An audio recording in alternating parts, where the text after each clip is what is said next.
Bonjour, bonjour. Aujourd'hui, je suis contente de vous revoir encore et nous sommes dans notre méditation quotidienne. Mesdames, aujourd'hui, nous sommes dans le livre d'Ézéchiel. Appelez vos amis, invitez vos petites sœurs, vos mamans, vos copines. C'est une affaire de femmes transformées.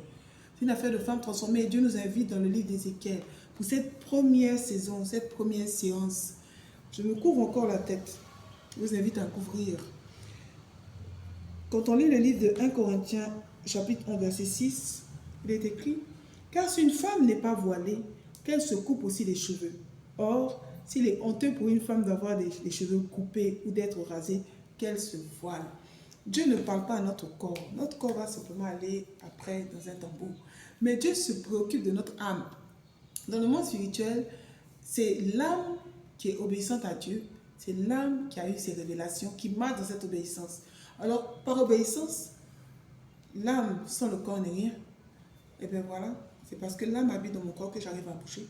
Mais quand je vais sortir, je vais devoir rendre compte à mon Dieu. À ce moment-là, il faut que j'observe la parole. Et cette parole-là, elle est active aujourd'hui. Alors, je me voile la tête. Je vous invite de voiler, trouver les jolis foulards en dentelle de toutes les couleurs, des perles sans perles, tout ce que vous voulez. Et on va écouter la parole de Dieu. Parce qu'une femme en présence de Dieu se voile la tête par obéissance à la parole et surtout par la présence des anges qui habitent avec nous. Allons-y aujourd'hui pour la méditation de livre d'Ézéchiel. Avant toute parole, avant toute méditation plutôt, passons le temps d'abord dans la prière. Parce que ce n'est pas nous, humainement, qui allons décrypter ce qui est caché ici, mais c'est la puissance de la parole de Dieu par son Esprit Saint. Donc prions. Saint-Esprit, toi qui nous as accordé la grâce du baptême, toi qui es descendu en nous depuis ce baptême, accorde-nous par l'obéissance à Dieu d'être révélé, toi le paraclet, le consolateur, toi qui nous enseigneras tout. Enseigne-nous au travers d'Ézéchiel dans ce chapitre 1, 2 et 3. Accorde-nous la grâce de comprendre ce que nous devons comprendre, de ressentir ce que nous devons ressentir dans notre cœur, de voir ce que nous devons voir et d'appliquer et d'accomplir exactement ce pourquoi tu nous as convoqués aujourd'hui. Au nom de Jésus. Amen. Soyez les bienvenus, mesdames, soyez les bienvenus. Positionnez-vous bien, que personne ne vous dérange. C'est notre rendez-vous à nous. C'est un rendez-vous privilégié entre l'Éternel Dieu des armées, le Saint-Esprit et nous, sans compter Jésus-Christ qui se tient toujours à sa droite. Je suis ravie de vous retrouver encore aujourd'hui. Alors, nous sommes dans le livre d'Ézéchiel. Faites la lecture avec moi, mesdames. Moi, j'utilise ce livre. J'utilise cette Bible, la Sainte Bible, 8 secondes. Voilà ce que moi j'utilise. Voilà. Donc, quand vous êtes prêtes, les filles, on commence. Merci Seigneur de me donner la parole. Alors, chapitre 1 du livre d'Ézéchiel. La 30e année, le 5e jour du 4e mois, comme j'étais parmi les captifs du fleuve de Kébar, les cieux s'ouvrirent et j'eus des visions divines. Le 5e jour du mois, c'était la 5e année de la captivité du roi Joachim. Il faut noter ici, d'abord, j'espère que vous avez pris vos livres, parce qu'il faut un cahier, il faut la Bible, il faut un bic pour tout noter. Il faut même activer l'enregistreur de votre téléphone pour pouvoir enregistrer soit la vidéo ou enregistrer la méditation que je suis en train de faire oralement avec vous. Vous aurez aussi besoin d'un dictionnaire aussi pour des mots que vous ne comprenez pas, vous notez et après vous pouvez regarder après dans le dictionnaire les mots que vous n'avez pas compris. Ou bien l'origine des mots, l'origine des noms, des villes et tout ça. Alors aujourd'hui on va retenir déjà dans cette première partie la révélation. Il dit ici plutôt la parole dit, les cieux s'ouvrirent et j'eus des visions divines. On va retenir vision divine, ça va nous servir après pour notre méditation. Le 5e jour du mois, c'est la 5e année de la captivité du roi Joachim. La parole de l'Éternel fut adressée à Ézéchiel, fils de Buzi, le sacrificateur, dans le pays des Chaldéens. Si tu peux m'allumer un peu ici, s'il te plaît. Fils des Chaldéens, près du fleuve de Kébar. Et c'est là que la main de l'Éternel fut sur lui. Je regardais et voici, il vint du septentrion. On note ce livre aussi, le septentrion. Un vent impétueux, une grosse nuée et une gerbe de feu, qui répandait de tous côtés une lumière éclatante, au centre de laquelle brillait comme de l'airain poli sortant du milieu du feu. Voilà quelque chose qui est intéressant ici. On va regarder c'est quoi le septentrion. C'est déjà une bonne chose, n'est-ce pas? Moi, je suis contente que ceux qui ont la pétitionné et ceux qui ont Internet vont pouvoir suivre en même temps que moi ce passage. On est dans le livre d'Ézéchiel au chapitre 1 et nous sommes déjà arrivés au verset 4 où on parle du septentrion. Allons-y pour chercher le septentrion. Ok. Le septentrion, c'est le vent qui vient du nord. Alors, on continue. Le verset 5 nous dit quoi? Au centre, encore, apparaissaient 4 animaux, dont l'aspect avait une ressemblance humaine. Chacun d'eux avait 4 faces et chacun avait 4 ailes. Leurs pieds étaient droits et la plante de leurs pieds était comme celle du pied d'un veau. Il étincelait comme de l'airain poli. Ils avaient des mains d'hommes sous les ailes et à leurs 4 côtés, et tous les 4 avaient leurs faces et leurs ailes. Leurs ailes étaient jointes l'une à l'autre. Ils ne se tournaient point en marchant, mais chacun marchait droit devant soi.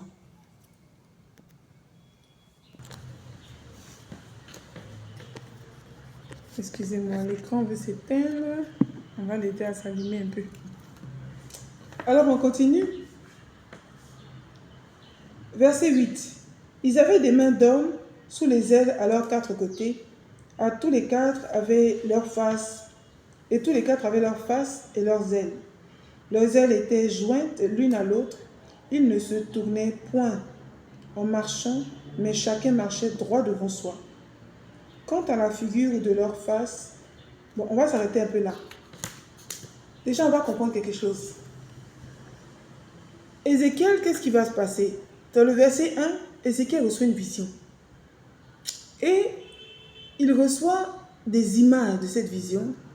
Moi, ce qui a attiré mon attention ici, les filles, mesdames, c'est la partie où un être en train de se dessiner, mais un être qui a 4 faces. Et cet être qui a 4 faces, on dit ici, chacun d'eux avec 4 faces et chacun avec 4 ailes. Donc, imaginez, moi, une face, 2, 3 à la nuque, 4 ici. Vous comprenez? Et puis maintenant les ailes, 4 ailes. Donc moi je n'ai 4, celui de droite à 4, celui de la nuque à 4, celui de gauche à 4 ailes. Déjà là, est-ce que ça ne nous fait pas peur? Est-ce que si c'était un être qui était sur la terre, on peut marcher avec lui? Est-ce que c'est quelque chose, mais on peut regarder les yeux comme ça?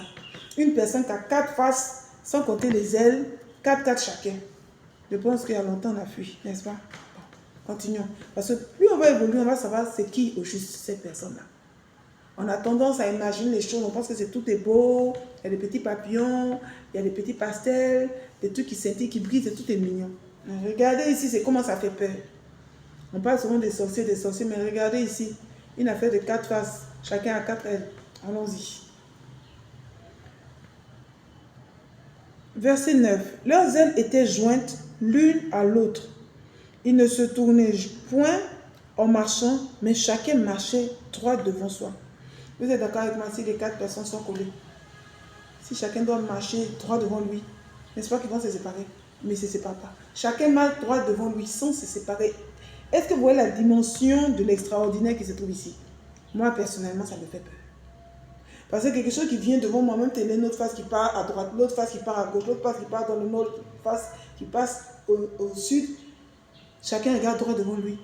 Personne ne se retourne, chacun avance droit devant lui sans se séparer. Est-ce que vous voyez ce que je vois? Allons-y simplement. On continue. Verset 10. Quant à la figure de leur face, ils avaient tous une face d'homme. Ah, là encore c'est pire. La première personne a 4 faces. La deuxième personne a 4 faces. Troisième personne, 4 faces. Quatrième personne, 4 faces. Maintenant, chaque personne qui a 4 faces, il y a une face qui est comme pour l'homme. On continue. 4, une face de lion à droite. Tous 4, une face de bœuf à gauche. Et tous 4, une face d'aigle. Bon, vous voulez comprendre quoi là? On évolue au fur et à mesure. Si on fait des commentaires, ça va être très long. Leurs faces et leurs ailes étaient séparées par le haut. 2 de leurs ailes étaient jointes l'une à l'autre. Et 2 couvraient leur corps. On a dit chacun a 4 ailes. 2 sont liées. 2 de leurs ailes étaient jointes l'une à l'autre et 2 couvraient leur corps. Vous imaginez, non? Donc, il y a 2 ailes qui viennent, qui se joignent comme ça, qui couvrent le corps. Et les 2 ailes, les 2 autres ailes, ici on dit, leurs faces et leurs ailes étaient séparées par le haut. 2 de leurs ailes étaient jointes l'une à l'autre et 2 couvraient leur corps. Donc, il y a 2 qui s'ouvrent là-haut, qui touchent les 2 autres ailes des voisins, et il y a 2 qui viennent couvrir leur corps. Est-ce que quelqu'un n'a pas peur? Est-ce que quelqu'un n'a pas peur? Parce que moi-même, déjà, j'ai envie de fuir. Cet être à 4 personnes, chaque personne a 4 faces. Chaque face, il y a une face d'homme, une face d'aigle, une face d'ours, une autre face. De quoi encore on a dit ici? On dit lion, bœuf, aigle, et puis homme plutôt. Homme, lion, bœuf et aigle. 4 faces. Chacun a homme, bœuf, lion, aigle. Deuxième, même chose. Troisième, même chose. Quatrième, même chose. Et puis chacun a 4 ailes. 2 qui s'ouvrent, qui se touchent voisin à voisin. Et 2 autres qui se touchent pour cacher leur corps. Maintenant, on a dit quoi? Que les 4 sont collés, mais en même temps, ils marchent chacun devant lui sans se retourner. Sans se séparer. Allons-y, Seigneur. Allons-y. Verset 12. Chacun marchait droit devant soi. Ils allaient où l'esprit les poussait à aller, et ils ne se tournaient point dans leur marche. Tout à l'heure, on a noté la vision. Dans le verset 1, on a noté vision divine. Notons aussi dans le verset 12. Chacun marchait droit devant soi. Ils allaient où l'esprit les poussait. Marquons où l'esprit les poussait à aller. Donc, on marque où l'esprit les poussait à aller. On continue. L'aspect de ces animaux ressemblait à des charbons de feu ardents. C'était comme l'aspect des flambeaux, et ce feu circulait entre les animaux. Il jetait une lumière éclatante, et il en sortait des éclairs. Et les animaux couraient et revenaient comme la foudre. Je regardais ces animaux, et voici, il y avait une roue sur la terre, près des animaux, devant leurs 4 faces. À leur aspect et à leur structure, ces roues semblaient être en chrysolite. Et toutes les 4 avaient la même forme. Leur aspect et leur structure étaient tels que chaque roue paraissait être au milieu d'une autre roue. Vous avez compris? Il y a des roues et dans chaque roue, il y a des roues à l'intérieur. Verset 17, excusez. En cheminant, elles allaient à leurs 4 côtés et elles ne se tournaient point dans leur marche. Elles avaient une circonférence et une hauteur effrayante. Et à leur circonférence, les 4 roues étaient remplies d'yeux tout autour. Bon, comprenez une chose.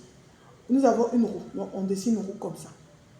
Mais dans la roue, il y a une autre roue à l'intérieur. Donc, ça peut nous donner ce signe-là. Une roue dans une roue. D'accord? Mais on dit tout autour des roues là. Première roue, deuxième roue, il y a des yeux. Donc, les yeux, c'est quoi? Voilà mes yeux, non? Donc, il y a ça sur les roues. Tout autour, on voit des yeux. Donc, tout autour, j'ai tout autour des yeux. Première roue, deuxième roue, tout autour. Déjà, les 4 êtres avec 4 faces chacun.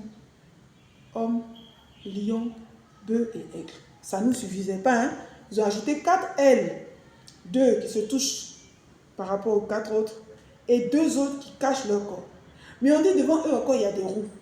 La roue qui avance droit devant elle a une roue à l'intérieur. Et sur chaque roue est couverte d'yeux. Donc, il y a des yeux partout. Je ne sais pas si vous arrivez à imaginer, mais moi, j'imagine déjà il y a longtemps, moi, je ne suis plus ici. Je suis partie me cacher. Et ce n'est pas la vision que Ézéchiel reçoit ici va nous permettre, nous aussi, quand on aura des visions ou quand on a déjà eu des visions, de comprendre, même si la vision est compliquée, mais on arrive à interpréter chaque chose qui se trouve dans la vision, ça va nous aider. On a noté vision divine, on a noté marcher par l'esprit, et l'esprit nous conduit là où on doit aller. C'est l'esprit, c'est pas nous on choisit, c'est l'esprit qui nous dit. Et là maintenant, on voit il y a un être qui est en train de se dessiner petit à petit. Grâce à la vision d'Ézéchiel, on va savoir cette être-là c'est qui. Donc on y va. Quand les animaux marchaient, les roues cheminaient à côté d'eux, et quand les animaux se levaient de terre, les roues se levaient aussi. Ils allaient où l'esprit les poussait à aller, et les roues se levaient avec eux, car l'esprit des animaux était dans les roues. Vous avez entendu encore? L'esprit des animaux se trouvait dans les roues. Donc, où les animaux disent on va à gauche, tout le monde se lève pour aller à gauche. On va à droite, tout le monde se lève pour aller à droite. Parce que l'esprit des animaux se trouve même dans les roues là. C'est grâce à leur esprit que les roues là avancent finalement. Verset 21. Quand ils marchaient, elles marchaient. On parle des roues, hein. Quand ils s'arrêtaient, elles s'arrêtaient.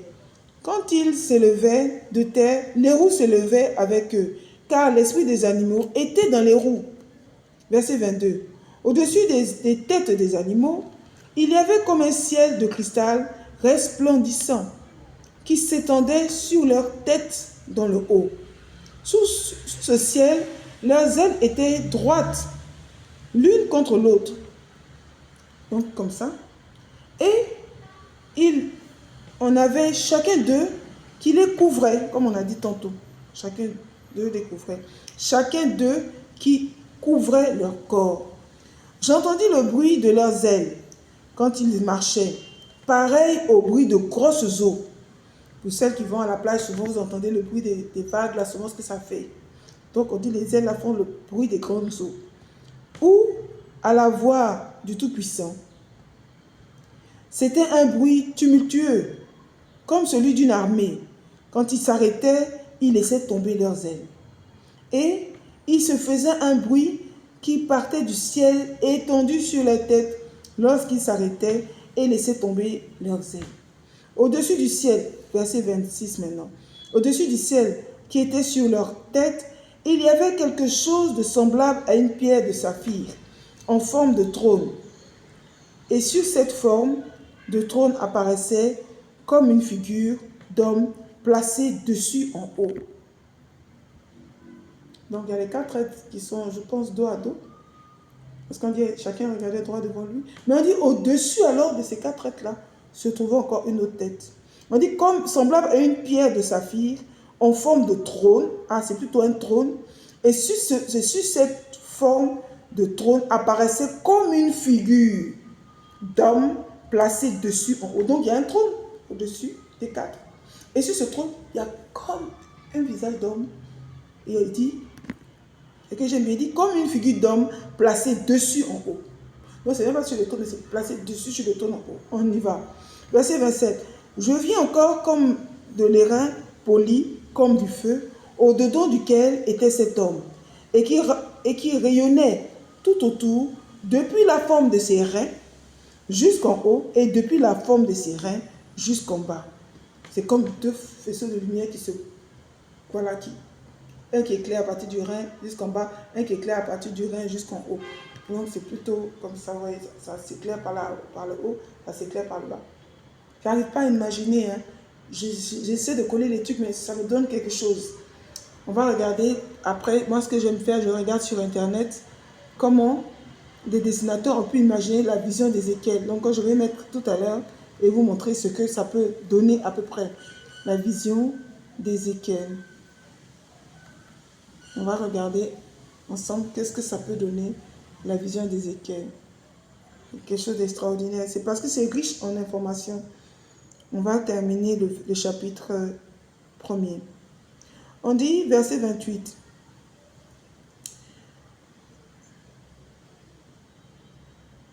Tel l'aspect de l'arc qui est dans la rue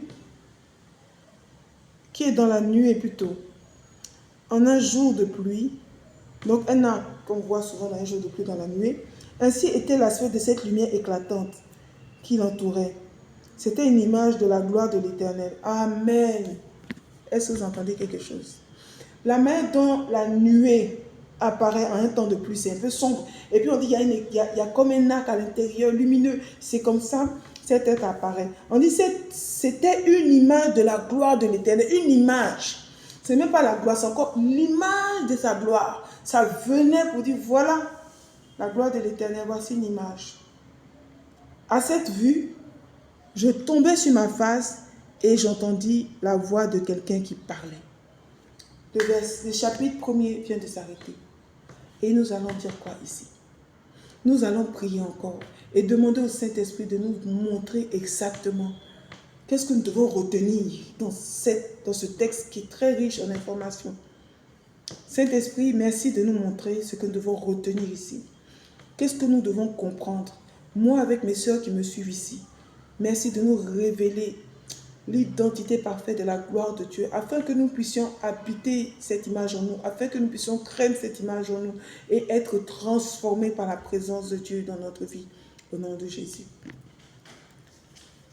Alors, ce que je reçois ici, c'est que Dieu, par la vision qu'il a donnée à Ézéchiel, il montre qu'il ne fait rien sans son esprit. Non seulement son esprit habite les roues qu'on a vues tout à l'heure, et c'est par son esprit, c'est grâce à l'esprit, ou bien c'est l'esprit qui montre où aller. Vous comprenez? C'est l'esprit qui montre où aller. Ce qu'on doit retenir ici, effectivement, c'est l'image de la gloire de l'Éternel. L'Éternel n'est pas un être humain ou une divinité qui a une tête, des épaules et tout. Simplement non. Il est accompagné de toute comment on peut appeler ça, d'une logistique spirituelle. Des êtres, 4 êtres, qui ont 4 visages chacun, qui ont 4 ailes, qui sont mis dos à dos, chacun avançant, se retourner, chacun a une roue devant lui, qui comprend une roue à l'intérieur, qui est couvert Dieu, et au fur et à mesure qu'ils avancent, ils ne se retournent pas, et l'Esprit de Dieu habite ces roues, et c'est l'Esprit qui guide ces roues. On va terminer sur ce chapitre 1. On va revenir sur le chapitre 2 et le chapitre 3 et suivant. Mais pour aujourd'hui, arrêtons-nous sur ça et prions. Prions afin que la présence de Dieu, qui est cachée à nos yeux physiques, se révèle à nos yeux spirituels. Afin que lorsqu'on marche dans cette crainte et savoir que Dieu, il est disposé comme ça, il y a des choses qu'on ne peut plus faire. Il y a des choses qu'on ne peut plus dire. Il y a des choses qui ne peuvent plus sortir de notre bouche. Mais comme la parole a le pouvoir de nous sauver, qu'au travers de ces paroles qu'on a lues aujourd'hui, nous puissions être sauvés de l'ignorance. Nous puissions être délivrés de l'insolence. Nous puissions être libérés de toute forme d'orgueil. Et nous puissions arrêter de nous cacher derrière des déguisements et de revenir à Dieu humblement, naturellement et se dire, Seigneur, tu m'as créé parfaitement à ton image et à ta ressemblance. Mais voilà que tu as tout un dispositif, une logistique qui marche avec toi. Et Seigneur, si Jésus nous a sauvés et nous a traînés dans son cortège royal à la droite avec toi, Seigneur, ce que nous bénéficions aussi de cette protection, lui, ces 4 êtres aux 4 visages avec les 4 ailes, sans compter les roues qui sont couvertes Dieu, marche avec nous. Et toi, tu es au-dessus de tout ça, sur un trône. Et au-dessus de ce trône se trouve une face d'homme. Et on dit que c'est l'image de ta gloire. Seigneur, ça veut dire que moi, avec Jésus-Christ qui m'a racheté par la croix, je me tiens à la droite de tout ça, à la droite de ce trône. C'est-à-dire que la protection de ces anges, de ces êtres me protège aussi. Maintenant que je suis capable de voir cela, Seigneur, nous prions. Je prie pour que toutes ces femmes et même ces hommes qui nous suivent bénéficient de cette révélation puissante et comprennent qu'elles ne sont pas seules. Parce que Dieu marche avec elles, parce que Dieu marche avec nous. Nous avons la victoire aujourd'hui encore et nous aurons la victoire demain. Car nous n'allons pas nous éloigner de la parole. La parole nous a dit, Dieu nous dit dans sa parole, parce que la parole c'est lui. Il nous dit, méditez la parole jour et nuit pour ne pas tomber dans la tentation. Alors nous allons méditer cette parole jour et nuit. Jour et nuit. Béni sois-tu Seigneur pour cette faveur que tu nous donnes encore aujourd'hui. Merci de nous avoir accordé la grâce de rentrer dans le livre d'Ézéchiel en son chapitre 1er.